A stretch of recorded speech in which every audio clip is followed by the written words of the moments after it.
No,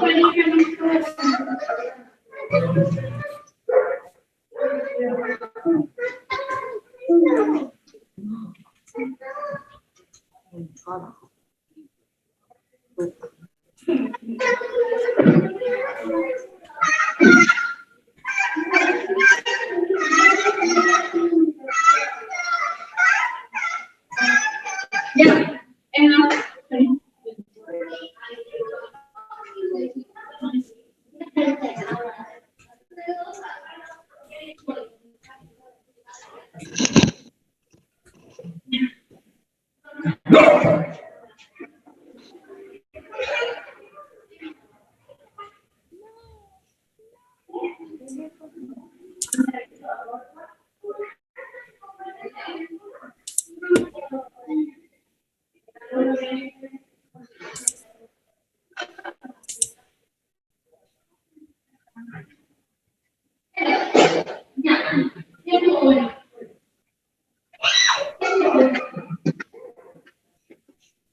Sí.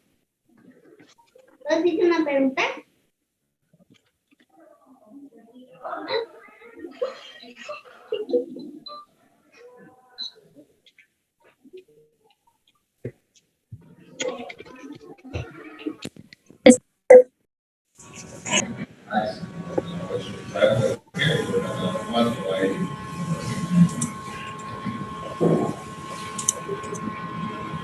Ay, bueno, no sé qué salí.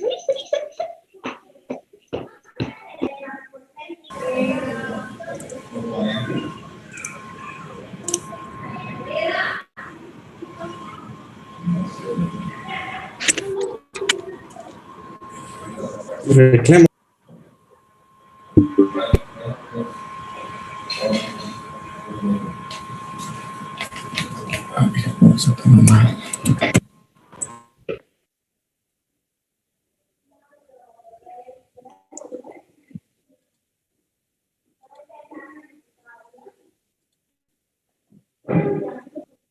Buenas noches, Buenas ingeniero. noches. una tablita y trajeron, ¿no? Sí, estoy en clase. ¿Qué dicen los jóvenes? Frío, ¿no? Bien. No hay preguntas, nada sobre el ciclo Brighton. Turbinas estacionarias, aeroderivadas y turboreactores. ¿Sí? No sé por qué no me quiere recibir a Cristian. Ay, no.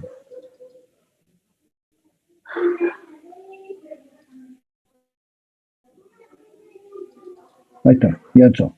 Bien. Y entonces lo que vamos a ver ahora es el ciclo de Rankine para después poderlo utilizar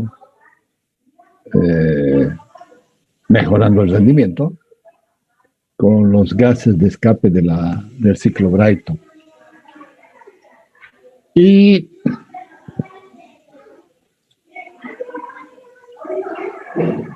esto lo he actualizado. Ya el otro día habíamos hablado del famoso diagrama de Clapeyron. Y es un diagrama muy interesante que nos va a llevar al diagrama de fases, a los diagramas de fases para los de estados sólido, líquido y gaseoso.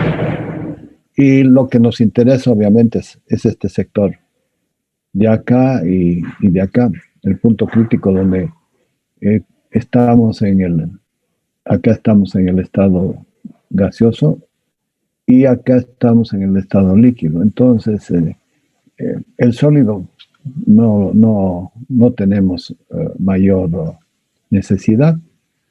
Y familiarícense con él porque a ver, lo tengo, miren, para verlo en mejor color. Es esta la parte que nosotros utilizamos y en la parte de acá.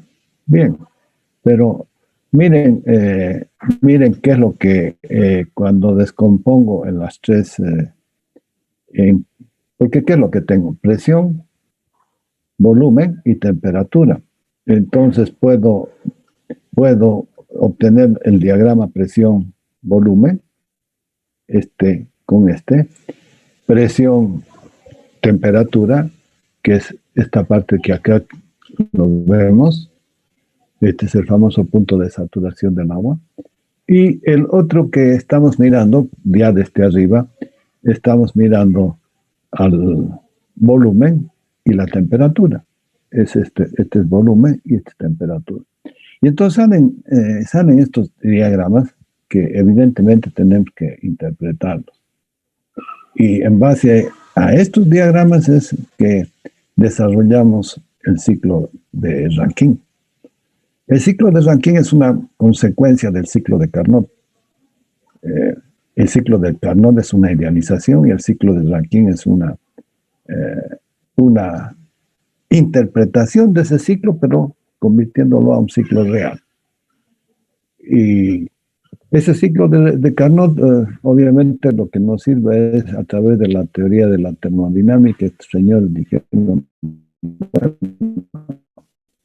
a ver, podemos fabricarlo, a aterrizarla la idea, es que empiezan a tener limitaciones y entonces se va desviando un poco de esa idea original. En cambio, han visto con el ciclo Ericsson cómo ellos también inician el concepto, pero ya hasta ese momento habían este ciclo y había el ciclo de Otto, el de combustión interna. El ciclo diésel también, pero más próximo estamos al ciclo Otto que al ciclo diésel. Sustancialmente hay diferencias constructivas, hay muchas diferencias. En el ciclo Otto lo que hacemos es aumentar la relación de compresión, cosa que también vemos con buen ojo en las turbinas acá. La relación de compresión empezamos a aumentar y con ello empezamos a ver de que la chispa tiene que actuar en un determinado momento. Y son motores de alta revolución. En cambio, en el diésel son motores lentos. La relación de compresión en el ciclo Otto está de 1 a 12, 1 a 14. Y es importante esos motores supercuadrados que le llaman, que tienen una relación entre el diámetro y el recorrido entre el punto muerto superior y el punto muerto inferior. Es interesante ver todo esto, jóvenes, porque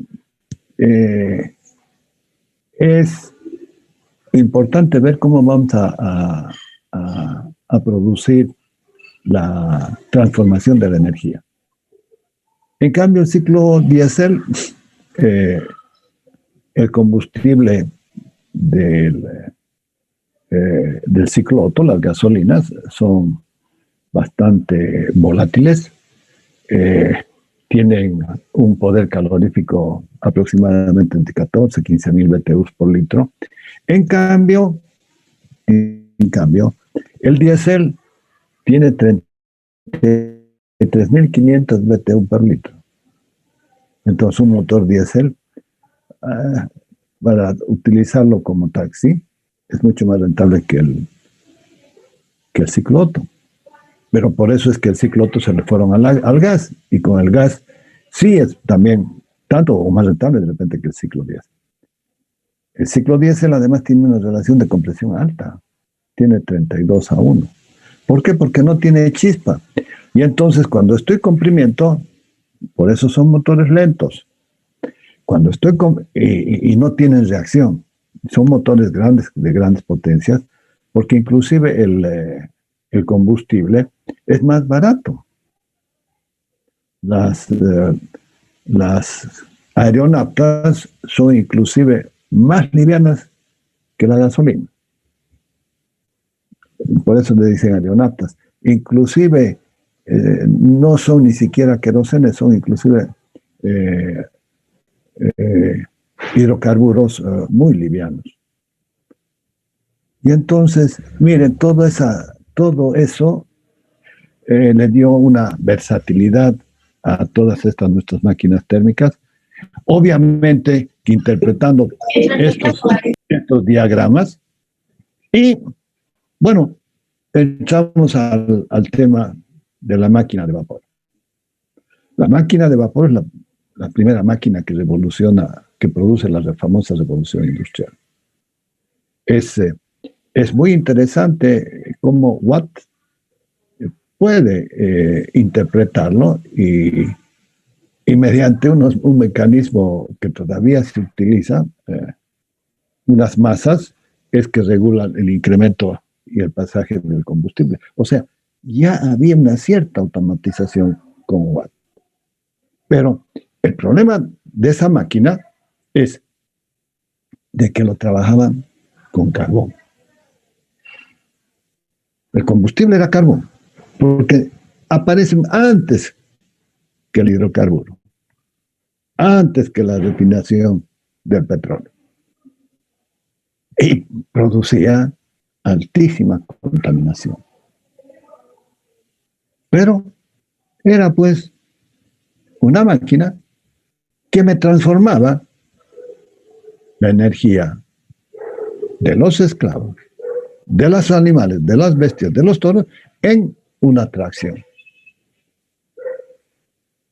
Y claro, cuando se dan cuenta del combustible de los hidrocarburos, allí es donde empiezan a sacar, porque ni siquiera el combustible del hidrocarburo lo utilizaban para las máquinas. No, lo primero que empiezan a utilizar es para un lado público, como mecheros. Y eso producía contaminación. Claro, lo que pasa es que en ese momento posiblemente la población del mundo, no sé, de repente no llegaba ni a 1.000 millones de personas. Aunque los chinos y los hindúes y toda esa parte es superpoblado. Pero el resto era vacío. La Argentina no tenía ni 2 ni 3 millones de habitantes y ahora tiene como 45. Brasil, algo similar. Estados Unidos no llegaba a 10 y ahora son 300 y pico. Europa, siempre por las guerras, su población era así. Y claro, pero empiezan a desarrollarse. Viene la independencia de Estados Unidos, que es en el 1786, casi 40 años antes que nosotros. Sí, 40 años. Y obviamente que con ello vienen las grandes transformaciones. Pero estábamos con la máquina de vapor y ahí cito nomás a principios de los 1910, Henry Ford larga el automóvil, el motor de combustión interna. Más o menos, fíjense bien lo que les voy a decir. Por allí, por los años 1850, más o menos, está donde está vivo todavía Ohm. Y al desarrollar la electricidad, creo que Ohm muere alrededor de 1850, más o menos. Y es otra de las nuevas tecnologías que van a hacerse presentes para el problema de transformar trabajo, de energía en trabajo. Y aquí el problema sustancial, jóvenes, está. ¿Por qué hago mención a Ohm? Desarrollan los motores eléctricos antes de principios del siglo XIX. O sea, antes de Ford había el tranvía, habían las máquinas y los motores eléctricos. Pero como Ford lo masifica ese producto, entonces todo el mundo tenía acceso a ello. Y este es el punto clave, porque mata el motor eléctrico igual que la turbina mata al ciclo de vapor, al ciclo de Rankine, porque lo mató. ¿Por qué lo mató? Por su rendimiento. La turbina a gas ha llegado al 45% y... Chao, mi amor. Un ratito. Vení. Vení. Vení. Dale, chico. Eres muy lindo. ¿Y vos, amor? También, amor.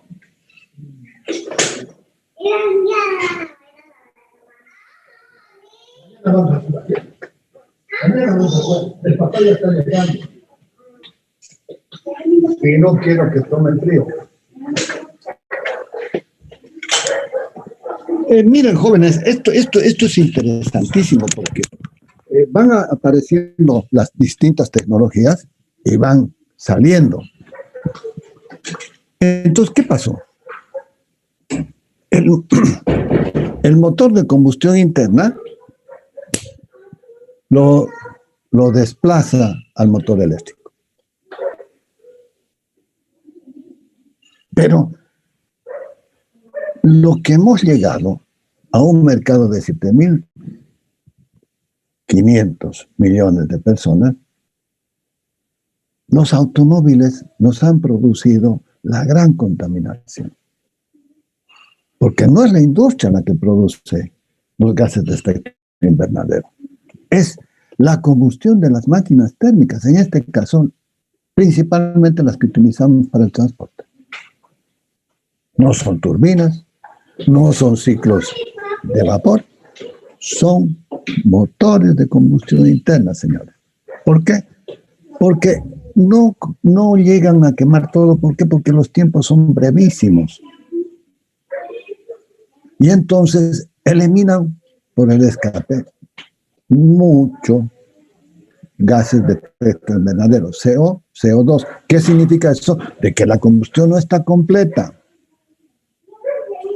En cambio, en nuestras turbinas a gas, hemos visto que la combustión es completa y por consiguiente, ¿por qué? Porque las temperaturas son altas, están en todo combustible que metas se va a quemar.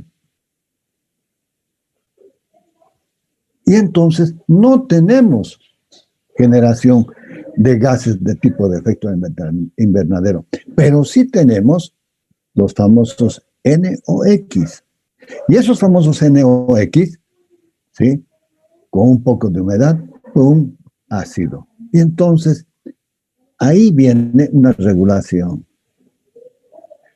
que no es cuestión de llevarlo muy alto, sino que también mediante formas de combustión se trata de atenuar ese impacto. ¿Cómo? La forma de quemar. Se le inyecta agua para reducir las emisiones, pero principalmente los sistemas DLN, que le llaman.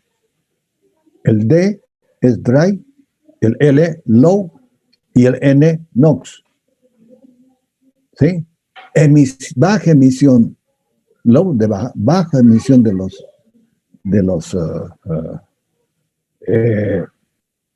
en seco, dry seco, bajo emisión de los NOx. El N es de NOx. Y entonces allí es donde han ido mirando y hemos ido avanzando con el tema de la combustión. Hoy en día la combustión ya no es más como un soplete, como esos sistemas de oxígeno acetileno, que se utiliza tanto para soldar como para cortar fierro, por la llama, por la temperatura. Y han sido reemplazados porque las cámaras de combustión tienen 5 o inclusive más inyectores. Y entonces la llama ya no es larga, sino es corta como una rosa. Y allí se producen unas turbulencias donde se controlan las temperaturas y las emisiones. Por norma ya están definidas que tienen que ser menores a 25 partes por millón los NOx. O sea, hay compromisos que se tienen que cumplir. Pero esto no termina aquí.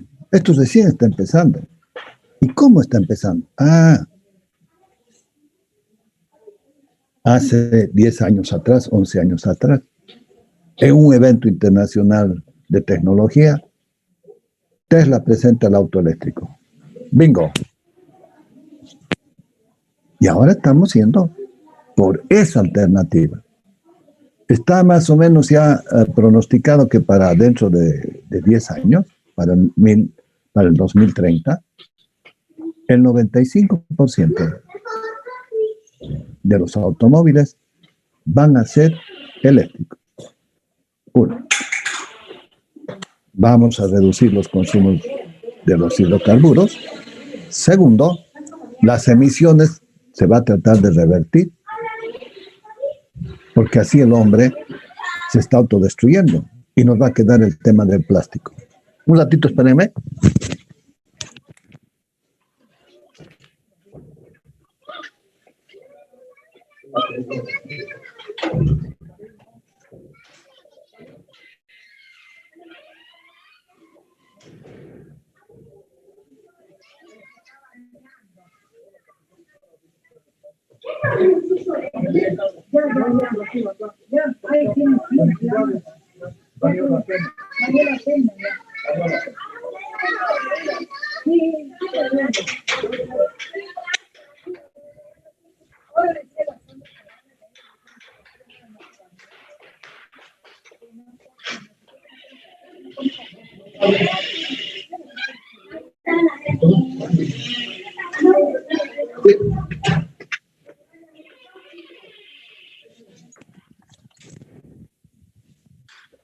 Y entonces, ¿qué sucedió?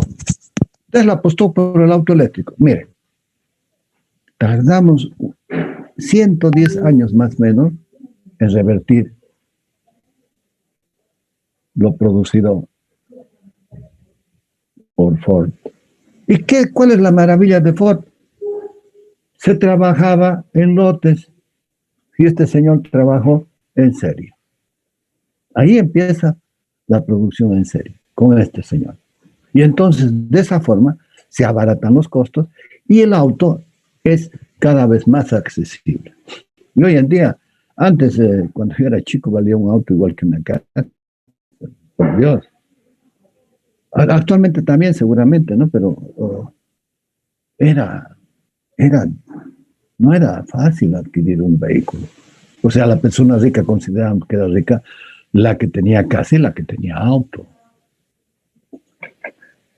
Y resulta de que ahora Tesla está desplazándolo, ¿no? Es el primer productor de automóviles. Lo ha desplazado a Toyota. Y Toyota y otros, bueno, han caído la mayoría de los fabricantes en el auto eléctrico. La virtud de Toyota es de que ha apostado por otra tecnología, la celda de hidrógeno. Este mundo está hambriento de tecnología y por consiguiente de energía. Y la tecnología es sinónimo de utilización de la energía. Los edificios que están construyendo son edificios en todo lo que es Manhattan, es terrible. Tiran los edificios y que están construyendo de nuevo. ¿Por qué? Porque lo están construyendo de tal manera de que las paredes puedan absorber la energía eólica, de que los vidrios, todo es vidrio, pueda absorber la energía solar. Y están construyendo edificios que se autosustentan en su consumo. Ellas consumen mucho en el invierno. El invierno es frío y el verano también es bastante incómodo. Se necesita aire acondicionado. El invierno es frío. El verano es caluroso, joven. Y entonces todo esto nos está llevando a las energías renovables. y se están desarrollando a velocidades bastante rápidas. Ya eso lo pude percibir de que yo estaba fui por trabajo a Dubái en noviembre del 2008 y volví en marzo del 2009. Y allí ya pude ver de que lo que se estaba empleando eran este tipo de edificios inteligentes, pero ya a la máxima expresión, y ellos tenían producción de petróleo. Miren cómo son las cosas. Ellos producen petróleo, venden petróleo y importan, gas de Irán. ¿Por qué? Porque su industria también la mueven de esa forma.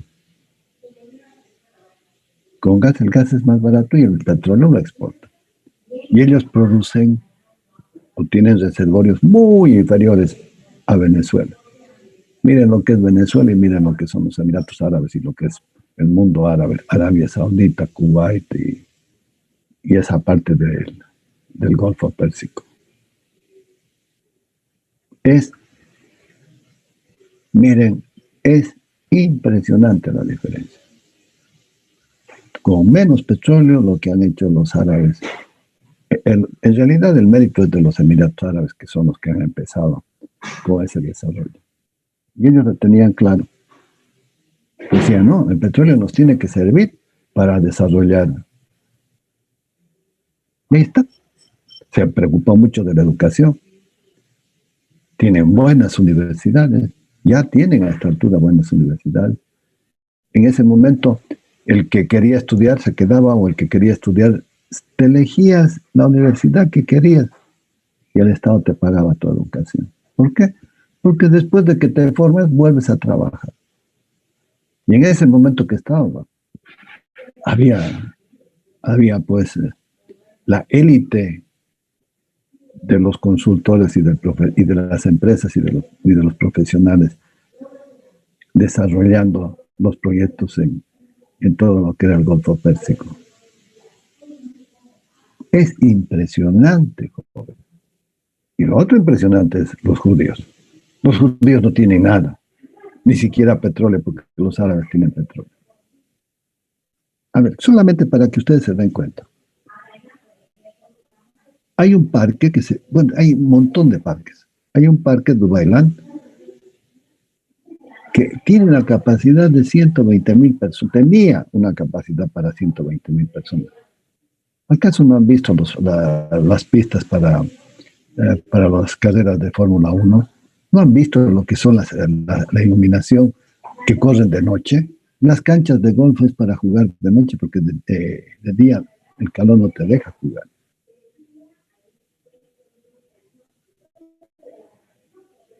Y ahora mire, para entrar $80, $100 tu entrada. Y lo que tienes que comer, y lo que tienes que transportarte, y el hotel que tienes que pagar. ¿Quieres comprar? ¿Quieres ir a comprar? Tienes todo. Cero impuestos. ¿Saben lo que es eso? Cero impuestos. Miércoles, aquí tienes que pagar 13% del IVA, 3% impuesto a la transacción y 25% de utilidad. Miércoles te revientan con el 41%. Así es que la industria es difícil y encima el contrabando más, Clean Caja están con las patas arriba. Es que somos tan imbéciles que no nos damos cuenta. Y estos señores se percatan. ¿Qué tienen? Centros financieros, centros de distracción, centros de la gastronomía, tienes para comer de todo lo imaginado del mundo árabe, del mundo occidental y del mundo oriental. ¿Qué restaurante? ¿Qué cosas que no hay? Cero impuesto a todo. ¿Saben qué? Es una maravilla. Y ellos no necesitaron igualar, porque el árabe, todos los árabes para ellos son iguales. Nace un niño, $1.000.000 te dan. Tiene garantizada su educación. Ajá. Tienen el tema de su seguro de salud. A ver, el SUE, ¿acaso funciona? No puede. Hay unas diferencias y unas brechas, pero terribles, joven, que no sé cuántas generaciones vamos a tardar en igualar. Y peor todavía si estamos queriendo igualar para abajo, donde todos, el mundo socialista tiene que ser igual, todos tenemos que comer lo mismo. No puede. Es una terrible aberración. ¿Por qué? Porque te vuelves un conformista. Lo único que piensas en que igual vas a aprobar. ¿Y tu esfuerzo? Y hay gente capaz acá en nuestro medio, muy capaz. Me he tropezado con algunos chicos que para mí son superdotados. Ahí que están ahí entre ustedes, pero ¿saben qué? No reciben una educación diferenciada.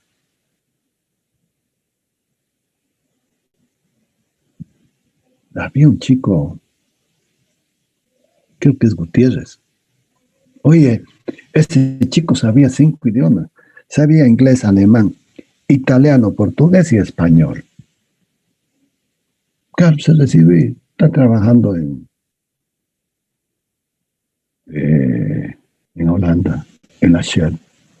Talina, una otra chica brillante. Ella no sabía más que inglés, pero lo sabía bien. Y la gente de Siemens la contrató y se la llevó. Y así hay varios. Garrido, que está en Alemania. Hay un chico, Rosales, creo que es, que está ahí en Kuwait, con una petrolera. Y para nombrar, hay chicos que ya se han ido con esos programas de hacer pasantías pagadas y no han vuelto.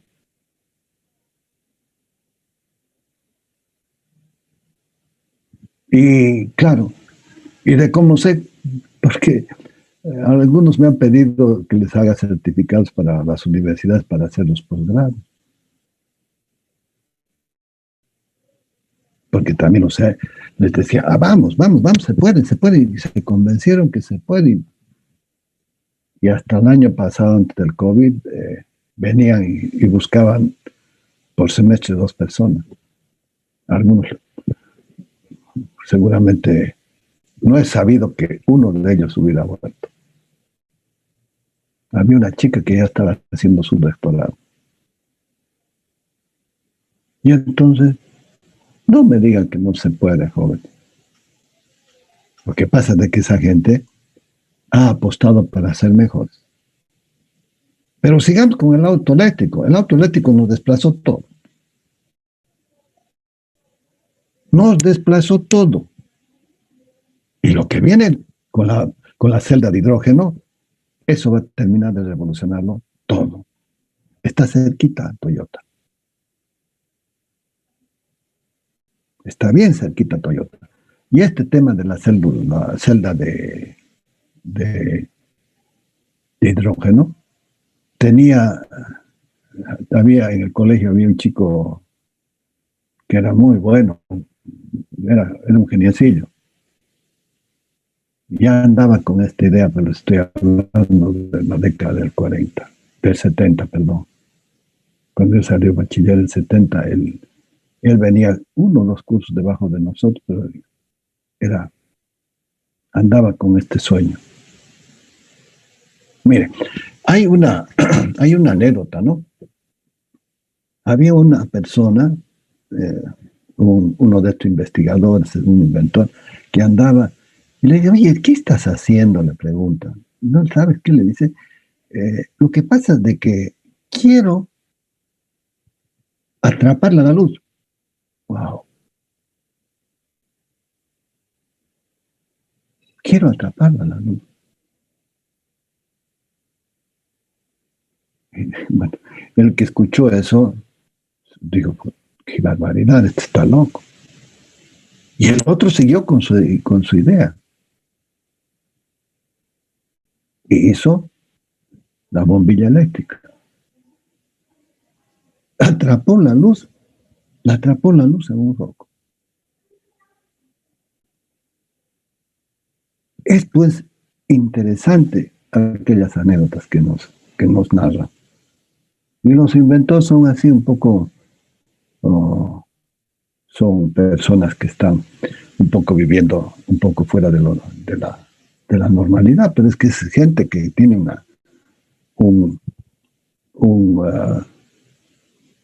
una percepción completamente diferente a la nuestra. Les voy a comentar algo.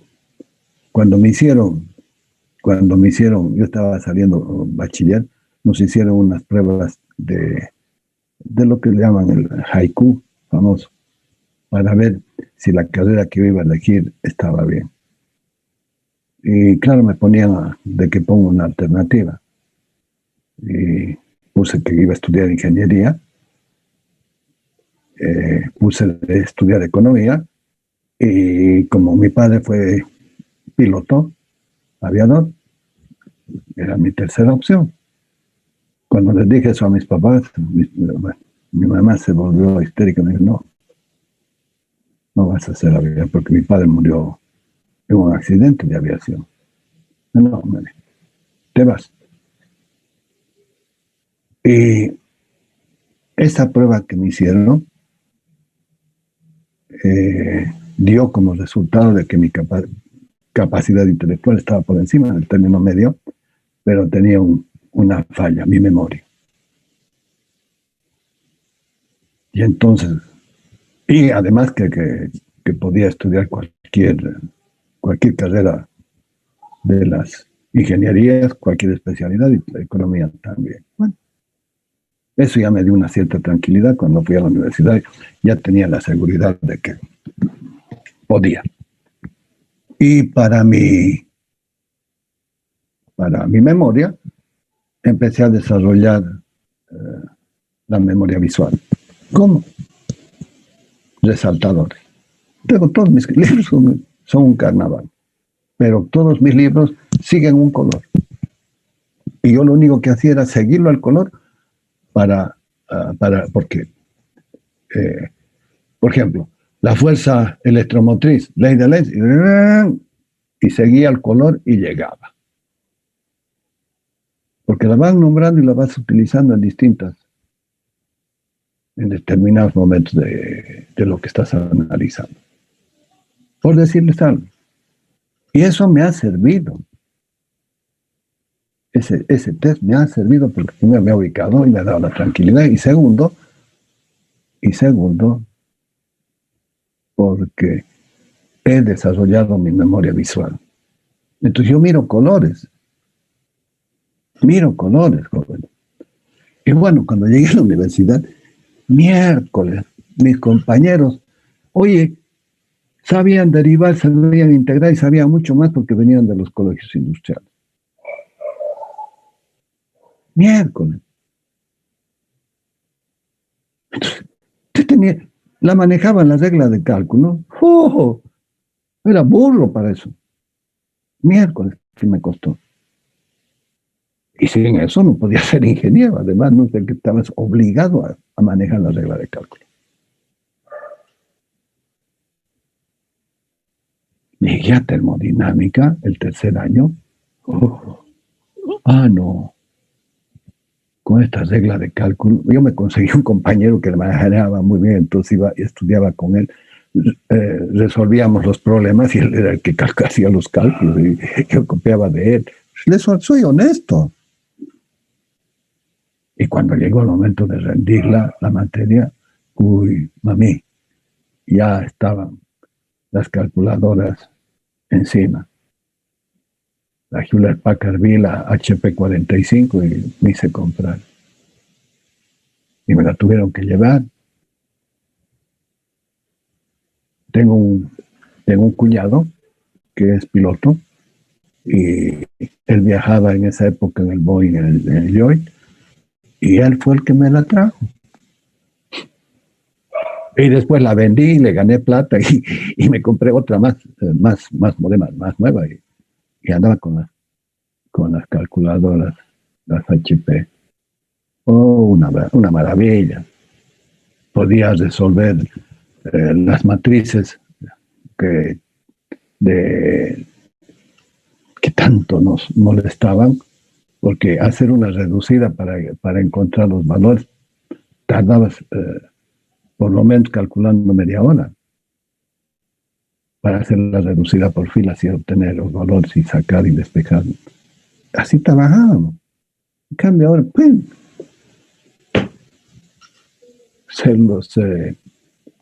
esa máquina aquí la tengo desde Kilikia, la he guardado, igual que mi regla de cálculo. Son mis trofeos. La tengo aquí a mano, mi regla de cálculo. Era una Faber-Castell Clock. Pero mis compañeros eran unas fieras. Jóvenes. Y así fieras como eran, se fueron quedando.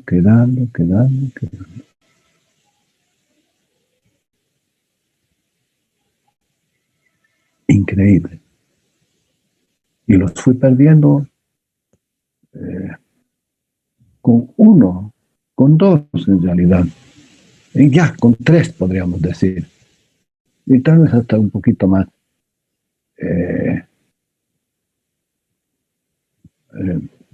Vinimos casi juntos.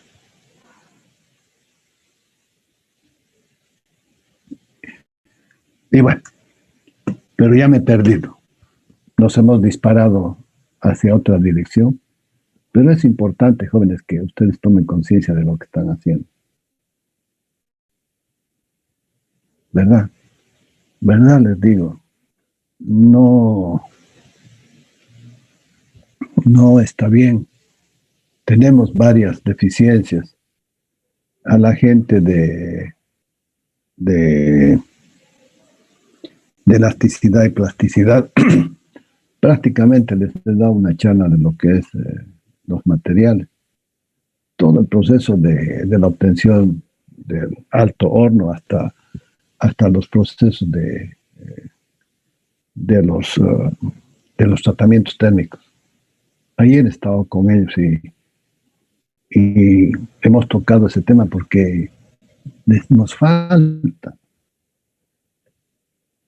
Y claro, para mí eso es fácil. ¿Por qué? Porque he estado en Acerías, he estado en San Nicolás. San Nicolás es el pueblo, en Somisa. He estado ahí parado y en tres altos hornos. No conozco bien el proceso del Siemens Martin y de los convertidores y cómo se fabrica todo el proceso. Entonces para mí era contarles, y con ayuda del internet bajé fotos y se lo entiende, pero es impresionante.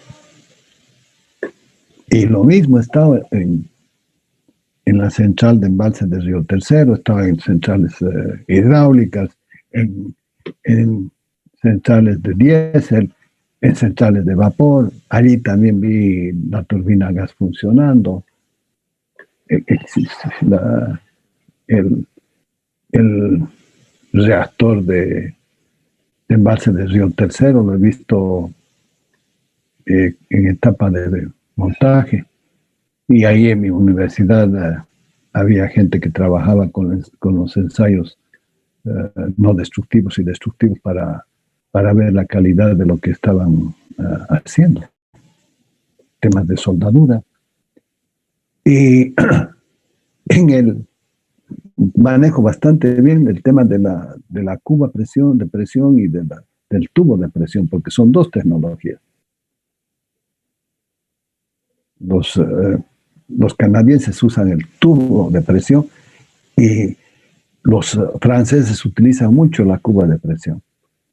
Y he estado en un reactor y ahí a mis pies he visto las varillas y todo en la universidad en México, en la UNAM, tiene un reactor que creo que son de 5 megas. Sí, es chico, pero ahí a mis pies lo tengo. Y todas el tema de las pruebas, ensayos que se hacen. Así que si tienen alguna pregunta, alguna cosa, pregúntenme, yo no tengo problema.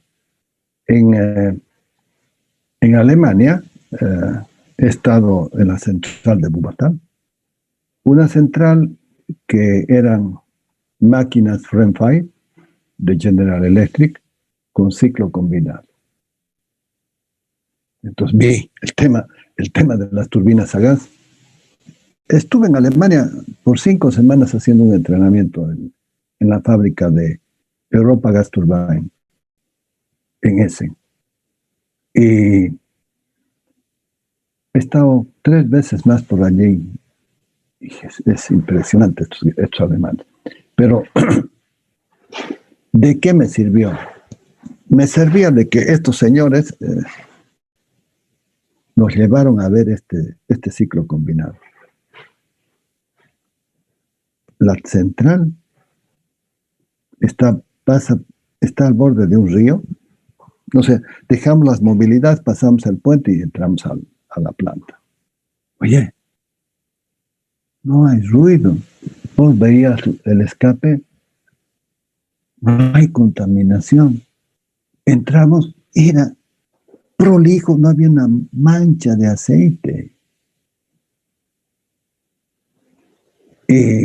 Claro, te dicen que el rendimiento, cómo mejora, bla, bla, bla, bla. Bien. Y le digo, pucha, que tu planta es muy rentable. Sí, pero la rentabilidad, me dice, no está en el ciclo combinado. ¿Cómo? No, me dice, no está allí. Agarran, una vez expandido el vapor, lo recupera y este calor lo largan a un sistema de enfriamiento que son radiadores que dan calefacción a toda la ciudad. Y la ventaja que tienen es que de un lado sale la cañería, va, reparte, y cuando vuelve del otro lado del río. O sea, un poco más que tienen los condensadores en los sistemas de calefacción de las casas. Y las casas, en los pisos, tienen radiadores. Entonces la gente se va a trabajar y antes de que vuelvan, pues, le dan un golpe térmico, cosa de que cuando vuelvan esté agradable y la noche también. Aprovechan la famosa curva de carga. El valle, entonces generan ese calor y es una maravilla. Y ahí entraron en lo que ellos llaman el famoso ciclo total, que ya cuando estudiaban nos habían hablado. Lo vi, todo eso está. Y Willy me contó que un montaje en Corea era lo mismo, había un tanque donde había agua caliente y agua fría y entonces tenían para utilizarlo como calefacción y como sistemas de refrigeración. Que eso lo vamos a ver a lo que también llamamos la trigeneración. Entonces, jóvenes, preparemos nuestras mentes para un cambio donde podamos sacarle el jugo a esta energía. Si no, no sirve. Y no es que no sirve, sino que podemos sacarle provecho. Porque han visto que el regenerador, ¿qué tecnología es? Las de los tubos que son de cobre. Los aires acondicionados usan tubos de cobre igual, aunque ya están cambiando y están poniendo otro tipo de material porque el cobre es caro y con una buena aislación térmica reemplaza. Sí, el año pasado cambié un aire acondicionado en mi casa y vinieron y como estaba la instalación del anterior aire, le dije, déjamelo, no lo toques, utiliza esto y déjamelo el tubo de cobre. No, me dijo, ya no es cobre, mire lo que es. Llévatelo, no me interesa. Y entonces, miren, este famoso diagrama de Clapeyron nos va a servir para analizar el tema del agua y el tema del vapor. Porque es aquí donde tenemos que encontrarle el provecho a nuestro ciclo de vapor. Y es por eso que decimos ciclo combinado, porque es la mezcla de aire con agua. El fluido en la turbina de gas es aire y en la turbina de vapor es agua. Pero agua en el estado de vapor sobrecalentado, que más allá de la temperatura de los 560 grados de temperatura, ese vapor de agua tiene un comportamiento como un gas perfecto, un gas ideal. Y entonces todo lo que hago, ya está.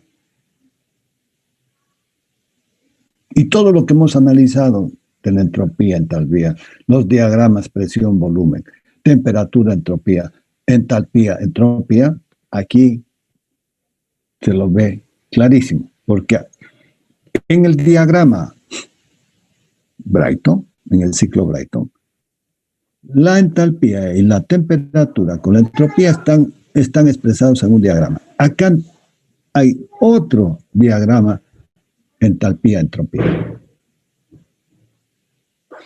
Y de eso es lo que ahora vamos a enterarnos. Bien.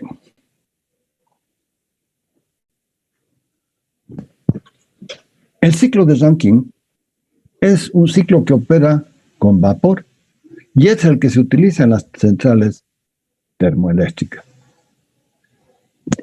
Está de más decirles de que en los primeros ciclos de vapor lo que utilizábamos era el carbón. Y ese carbón, en la década del 60, 70, produjo en Europa lo que se llamaba la famosa lluvia ácida,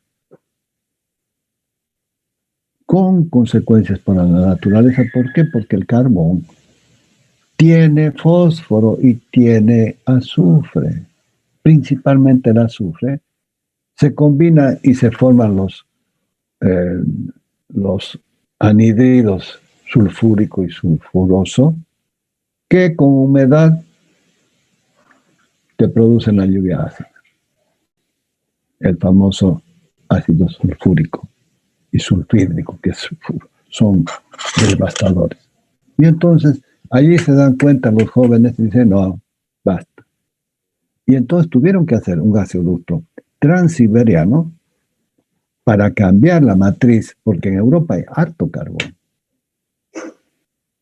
especialmente entre Francia y Alemania, esa zona es de mucho carbón.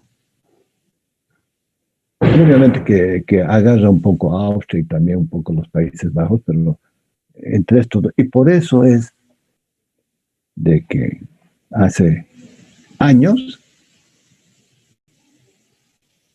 en esta zona se desarrolla la metalurgia, los aceros. Entonces, ¿cómo era el flujo? El flujo venía, iban al oriente a buscar sedas, telas, especies, y venían, trajeron la pólvora de allá, y aquí en Europa hicieron las armas de fuego, y entonces después llevaban toda la parte de los revólveres, fusiles, etcétera, etcétera, las armas de fuego.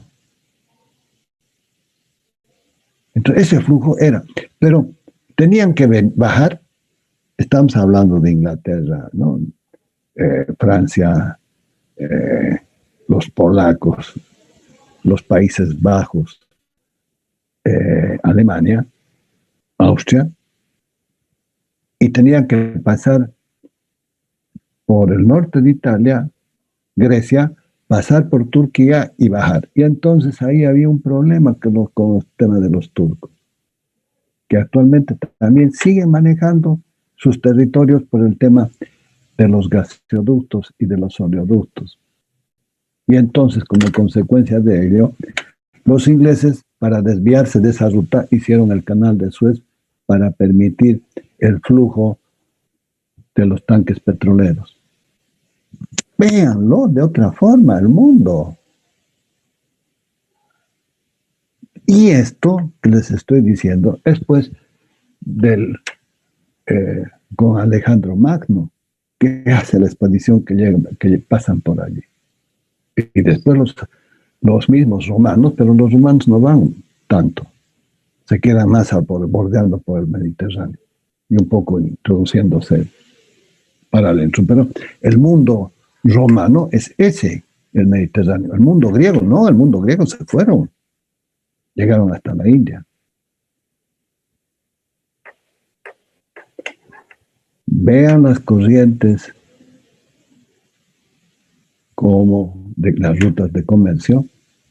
Inclusive hasta Colón busca una ruta alternativa por este tema de los turcos y entonces larga y descubre la América.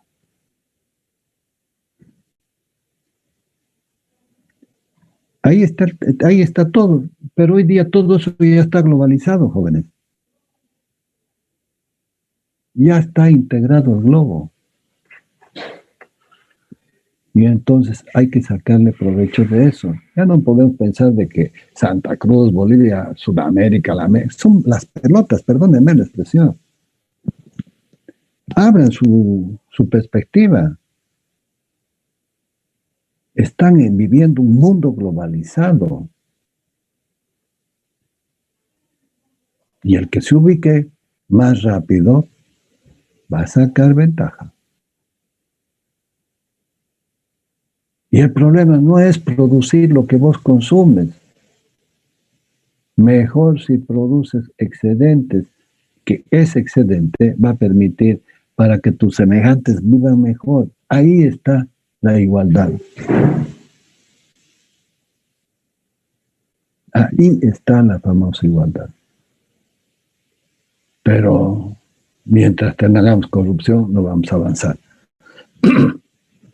Y entonces este ciclo consiste en calentar agua en una caldera hasta evaporarla y elevar la presión del vapor. El vapor será llevado a una turbina donde se produce una energía cinética a costa de perder la presión.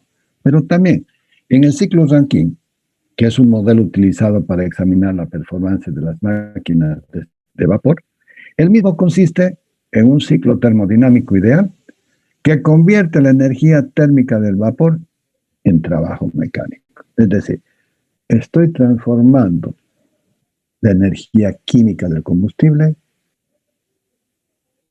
en calor, en trabajo mecánico en el eje, y ese trabajo mecánico se va a convertir en iluminación, calor, frío, etcétera, etcétera. Y esto es lo que nos interesa. Aprovechar esa energía calórica, del calor, de la combustión, para producir trabajo mecánico. Y entonces aparece este famoso ciclo. Miren lo que sencillo que es.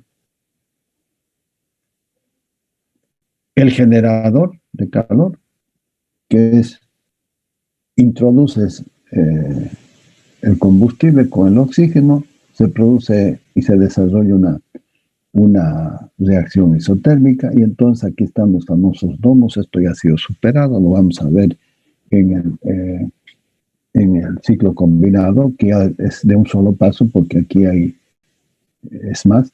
Entonces evapora, se va al domo superior y de aquí al salir, y aquí también hay humedad, entonces hay que bajarlo para aquí, todo un juego energético que hay.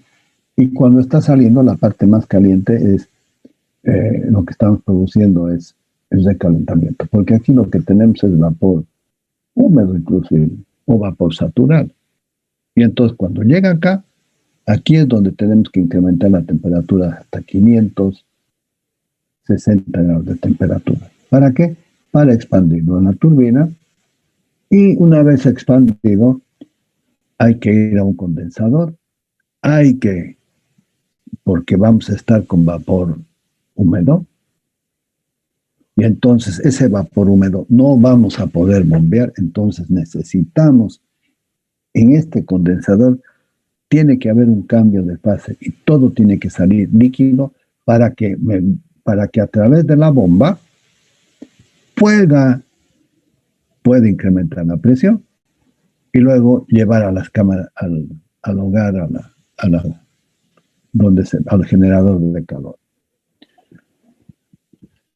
Wow. Y entonces aquí voy a tener una energía mecánica que me va a mover este generador eléctrico. No es general eléctrico, es un generador eléctrico. Y esto es lo que vamos a ver. Miren, otra vez va a aparecer el calor suministrado, el calor cedido. Y este calor cedido es de lo que les estaba hablando, que es el que me puede permitir recuperar este calor para ser utilizado como secado de semillas, secado de maderas, calefacción, y ahí le saco alto beneficio y alta eficiencia que puedo llegar hasta el 95%, 92, 95%, en función de las pérdidas que se están produciendo en el ciclo. Pues imagínense, si con los ciclos Brayton, con los ciclos de Rankine, con el 34 que llegaba este ciclo de Rankine, sacándole el máximo provecho, era rentable. Imagínense sacarle el 90% del rendimiento térmico. Es pues una cosa interesante. Y entonces le vamos a poner el ojo a este ciclo. Para transformar la energía del combustible, 8 menos 20. Vamos a avanzar un poquito más y lo vamos a dejar. Creo que ha valido la pena porque hemos hecho un análisis, un balance de las energías que están en juego. Para transformar la energía la semana pasada, no sé como a las 9 de la noche, no voy a comentar ese problema por más de que sea interesante. Para transformar la energía del combustible en trabajo mecánico, es necesario transformar el calor en trabajo mecánico. La manera más común es a través de un agente evolutivo que puede ser el agua o puede ser el mismo aire, ¿no? Y ahí están los ciclos Brayton y el ciclo de Rankine. En este caso, el que me va a producir aquello va a ser el agua. El calor generado por la combustión se transfiere al agua en estado líquido en la caldera. Este, a su vez, la transforma en vapor, aumentando su entalpía. ¿Ah? Queda la entalpía, la energía interna, más el trabajo de flujo, B. El vapor se envía, como ya tengo entalpía, el vapor se envía a la turbomáquina donde parte de su calor se transforma en trabajo. Claro, una parte la transfiere y la otra parte sale, cediendo el calor remanente al agua de refrigeración. Y después el agua de refrigeración tengo que enfriarla. Finalmente, en estado líquido, vuelve a la caldera para completar el ciclo. Necesito otra vez un cambio de estado, tiene que estar líquido, para que la bomba haga su trabajo. Y ese trabajo, tiene que estar garantizado porque si no, se va a cebar la bomba y se va a parar el proceso. Cuando digo cebar, se va a ir acumulando un gas, va a ir llenando hasta que va a llegar un momento que no va a succionar. ¿Por qué? Porque está lleno de aire.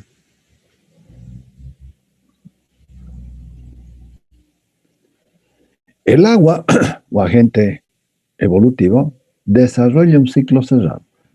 Son dos, entonces, se van a fijar bien. Las tuberías, por general, por norma, dicen, ¿no? El amarillo es gas, el naranja marrón es diésel. El gas es blanco, tuberías blancas, o algunos inclusive le ponen alguna tubería azul, diferenciando qué tipo de gas es. El agua, verde claro, agua tratada, y verde oscuro, agua dura. Entonces, tengo el agua tratada dentro de la máquina del ciclo y el agua de enfriamiento por fuera. O sea, son dos circuitos completamente independientes. Entonces, ¿qué es lo que hacen? Las centrales de vapor casi siempre están cerca de unos ríos o de los mares. El problema del mar es las sales. En el río es agua blanda. Entonces, o lagos, entonces lo que se hacen es toman el agua para la refrigeración y sueltan al mismo tiempo. Pero cuidado, porque van a incrementar unos grados de temperatura y van a cambiar la flora y la fauna de ese río. En el río no tanto, pero en los lagos sí. El mar, cuidado, ¿no? Porque van a producir incrustaciones en las tuberías.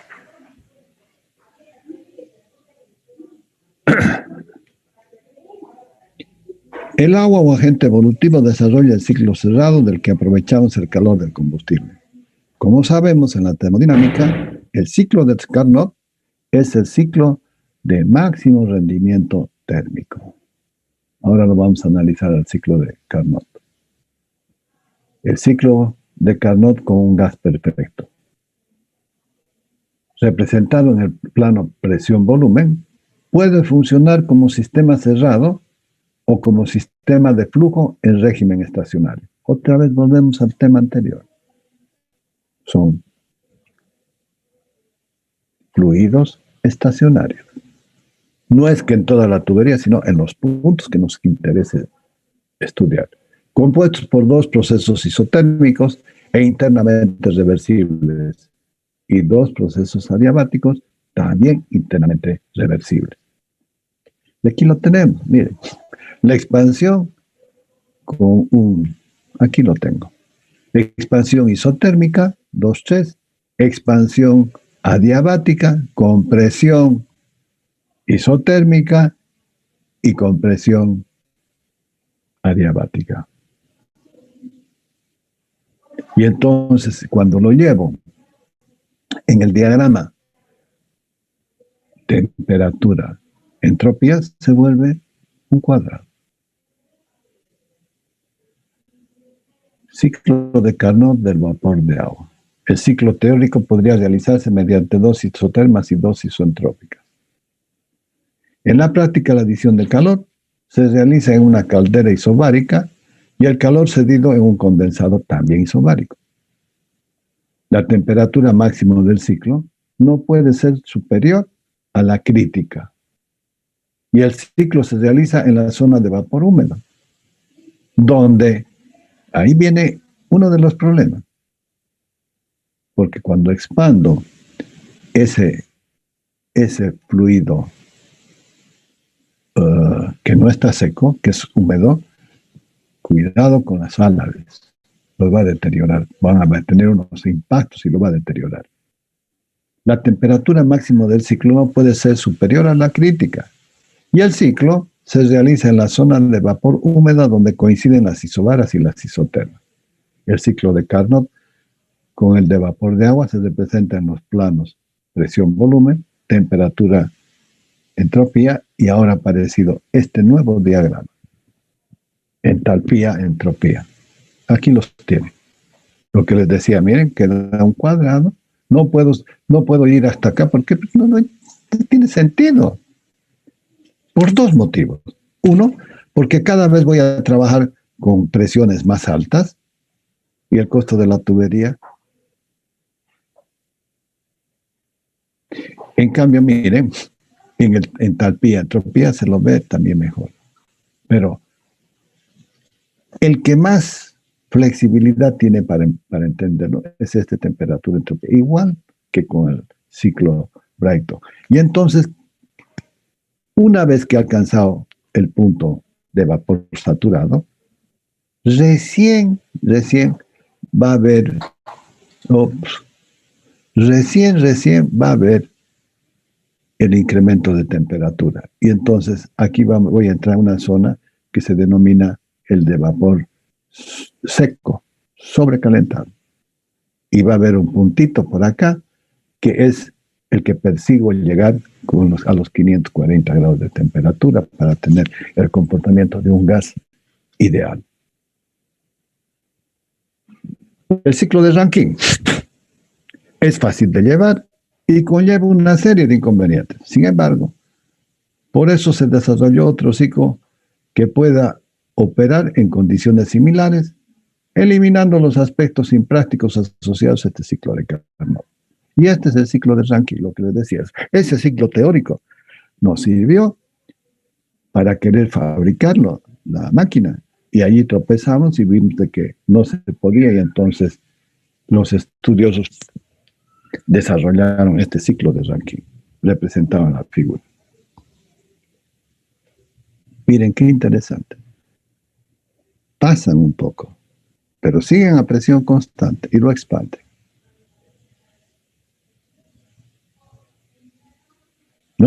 No puedo expandirlo de acá porque estoy subutilizando. Pero aquí estoy expandiendo vapor húmedo, que también se va a hacer los análisis con el título, con el porcentaje de humedad. Y en este diagrama temperatura, entropía se lo ve mejor. El trabajo de la bomba de 1 a 2, ¿sí? Y aquí desde 2 hasta 4 es el incremento de temperatura que se tiene en la caldera. Y entonces puedo expandir de 4' a 5, 4 segunda, 5 segunda, con el vapor saturado de 4' a 5 y también con la etapa de recalentamiento hasta el punto 5. Obviamente que estoy incrementando el área y se ve de una forma muy interesante de que puedo conseguir mejoras del rendimiento si trabajo con este criterio, ese fluido. Y por último, también lo podemos ver en el diagrama entalpía, entropía, que es básicamente lo mismo, solamente que aquí está en el entalpía, entropía, y ya no es isoentrópico esto. No se produce a temperatura constante. Aquí sí se lo ve con la entalpía, que es distinta, porque este punto no es igual que el 3. Aquí estoy viendo de que este punto es distinto que el 3, y aquí también lo estoy mirando que es distinto. Y entonces, conforme voy aumentando, de que el título vaya disminuyendo hasta llegar a la saturación, es donde puedo conseguir un buen rendimiento. Pero, y si paso, mejor todavía. Que esto, si ustedes se fijan, se cumple nuevamente el concepto de incrementar el límite de la temperatura. Porque no es solo, porque veo de que el incremento de la relación de compresión, salgo, incremento, pasa por un máximo y cae. En cambio, la temperatura va aumentando y va aumentando la expansión del trabajo de la turbina. Aquí es exactamente lo mismo. Va incrementándose la temperatura y paso de 4' a 4. Este 4' eran las máquinas primarias. Después se dan cuenta, fabrican este y por último ya están fabricando estas otras. En la figura se han dibujado 3 variantes del ciclo de Rankine a la entrada de la turbina. 1, 2, 3, 4 segunda, 5 segunda, 1. Y la otra que hemos visto, 1, 2, 3, 4 prima, 5 prima, y 1, 2, 3, 4, 5.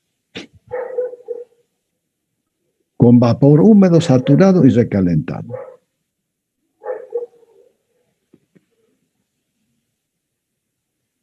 Y este ciclo no es nada más ni nada menos que la expresión de esto. ¿Sí? Entonces, empezamos aquí 1, viene la bomba. 1, viene la bomba. Y empiezo a calentar en la caldera y llego hasta 3. Y más arriba encuentro el 4 prima, 4 segunda, etcétera, etcétera, con el calor sobrecalentado y lo expando. Y al expandir, llego al 5, al condensador. El condensador cede todo este calor y llego al 1 con un cambio de estado para poder otra vez repetir el trabajo de la bomba. Y es continuo, igual que el de la turbina del ciclo Brayton, simple, abierto, es continuo. La figura representa un esquema de la instalación en la que se realiza el ciclo de Rankine.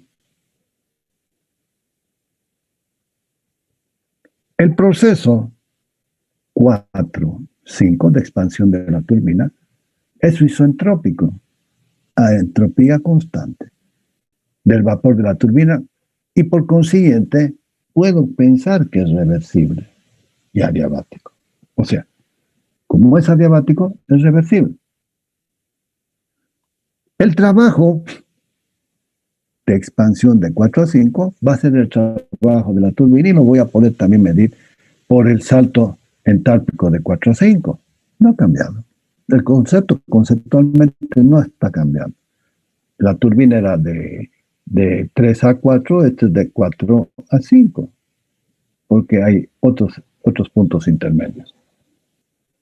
El proceso 5.1 es también de condensación, pero esta condensación es a presión constante, es isobárico.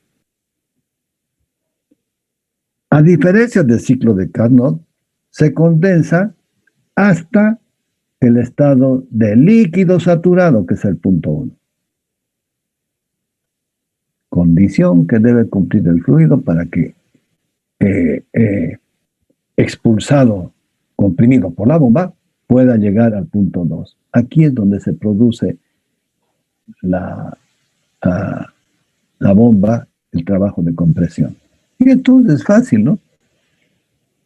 ¿Qué tengo acá? Miren, tengo de 4 a 5 la expansión. De 1 a 2 la compresión. De 2 a 4 el calor suministrado. Y de 5 a 1 el calor cedido. ¡Bingo! Lo que hemos venido estudiando. Ni más ni menos. Entonces, ¿de qué nos extrañamos? ¿Por qué nos ponemos incómodos? Si esto ya lo sabemos.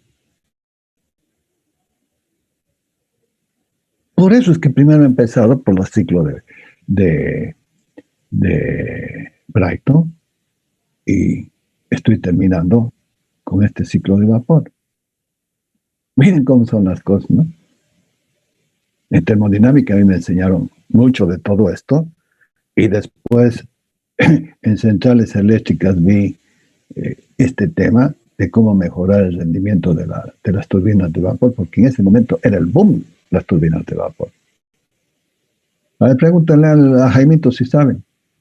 No tiene la más peregrina idea, no sabe lo que es entalpía. Y esto, si no manejas entalpía, si no manejas termodinámica, no funciona. Entonces, ¿qué les está enseñando? Además de que esto, yo he estado en las plantas y he visto todo esto. Y después cuando trabajaba en Guaracachi, he trabajado en generación jóvenes 32 años más.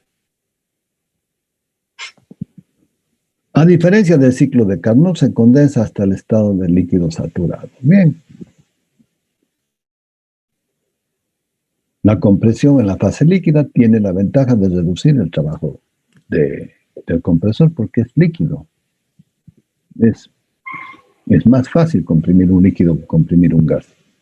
El calor cedido será de 5 a 1.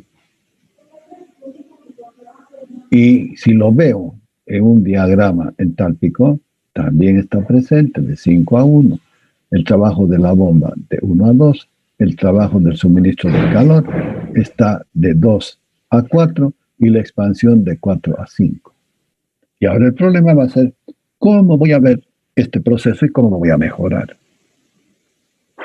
El calor suministrado cedido es de 5 a 1 y por eso es negativo, ¿no? Y le pongo la entalpía de 5 a 1.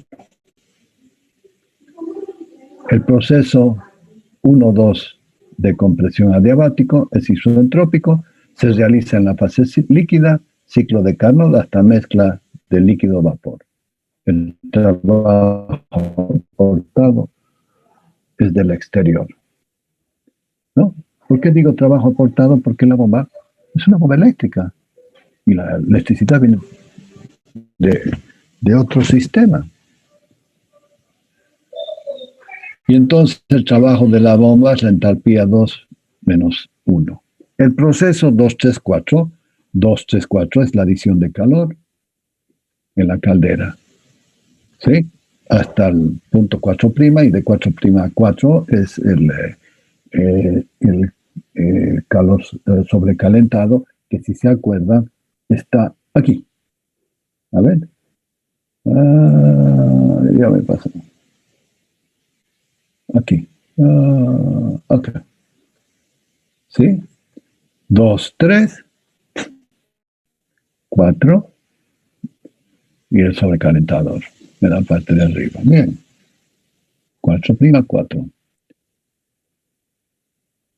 El 2-3, del 2 al 3, el agua se calienta. En el ciclo ideal este proceso es completamente reversible, exigiendo infinitas fuentes de calor a temperaturas crecientes.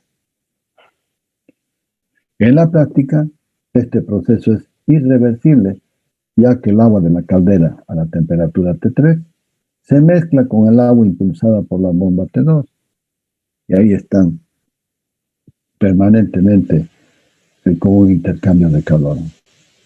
Del 3-4, el agua se evapora, proceso isotérmico de 3 a 4. Y por último, el calor total aportado al fluido será la entalpía de 2 a 4, ¿sí? 3-4, desde el punto este hasta acá. Y el fluido ya está listo para ser expandido. Bien, aquí nos vamos a quedar. En el rendimiento del ciclo en la 14.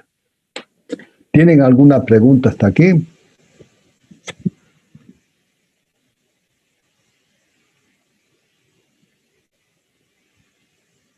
¿Nada?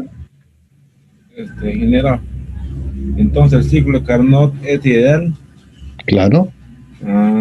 Ya, es que estaba confundido esa parte. Me enseñaron que era de otra manera, me explicaron, no como usted, ¿no? Y es tan ideal. Y es tan ideal que no lo pueden reproducir. Es un rendimiento teórico. Es un ciclo teórico, perdón, que me lleva al máximo rendimiento. Porque ese es el tema. ¿Cómo consigues el máximo rendimiento? Con el ciclo de Carnot. ¿Cómo aprovecha el ciclo de Carnot? Con el ciclo de Rankine. Uno es ideal, el otro es real. En cambio, con el ciclo Brayton, el ciclo teórico, cuando ves las pérdidas, ahí lo puedes analizar bien qué es lo que está pasando. Pero aquí no ves pérdidas. En la caldera, ¿cómo puedes ver una pérdida de calor? Si todo está al interior. Claro, hay unas pérdidas por el calor cedido al exterior, pero lo aíslas.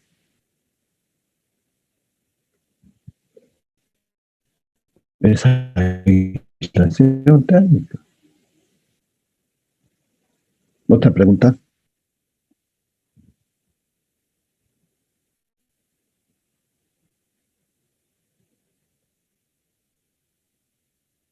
Nada.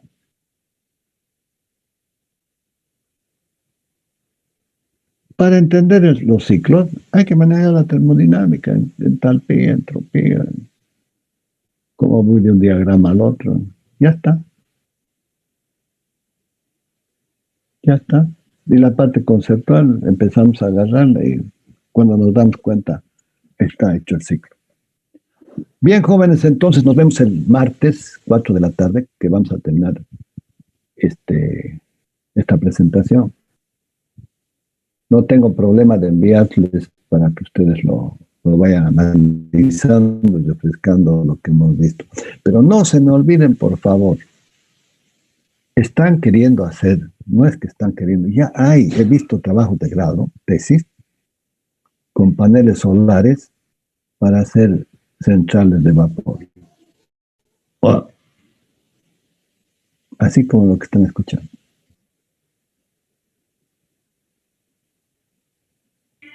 Lo que es Esas más, centrales termosolares, ingenieros, se refieren, ¿no? Sí, correcto. Sí, ya he averiguado eso. A ver que no estoy mintiendo. Sí, es interesante. Resulta que los paneles se vuelven como concentradores, ¿no? Y lo llevan toda la energía. Y seguramente que el tema es, jóvenes, de que el grafeno lo está revolucionando todo. Y el grafeno, están consiguiendo buenos rendimientos con el grafeno para las células fotovoltaicas. Y no va a faltar otro material que va a aparecer que nos va a revolucionar la vida del mundo. Y cuando encuentren el superconductor, ahí estamos bingo. Esa es energía infinita porque en el superconductor va a circular corriente y va a circular, y como no tiene resistencia, no se consume.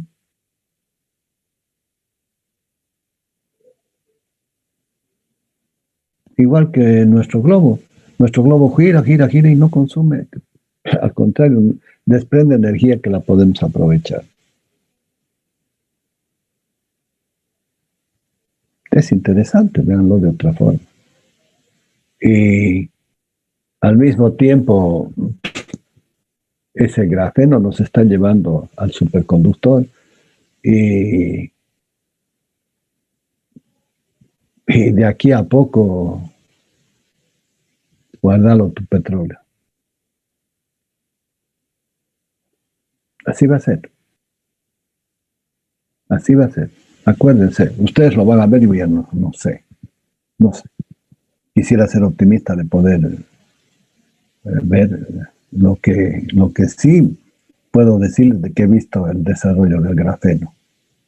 Cosa que hace 10 años no pensaba que podía llegar a esta condición, a este estado. Les estaba hablando de Talina. Talina hizo una investigación del grafeno que me sorprendió. Eso ha sido el 17, hace 4 años atrás. El 18, ella se recibió y a Austria. Bien, jóvenes, está en Austria, 3 años, se quedó. Linda chica donde la vean. Alta, simpática, agradable su trato y muy inteligente encima. Nos vemos, jóvenes, el martes vamos a continuar, que se cuiden, ¿sí? Este coronavirus nos está carcomiendo de a poco. Es un cáncer que nos va a hacer pelota. Y nuestras autoridades, bien, gracias. Ese ministro de salud es una desgracia. Y lo peor es de que al compañero Arce lo va a desprestigiar y van a ver descontentos porque todos hemos perdido un ser querido con esta pandemia. Cuidémonos, jóvenes, y nos vemos el martes. Gracias. Que tengan un buen fin de semana. Hasta luego. ¿No se quieren ir? Hasta luego, ingeniero. Hasta luego.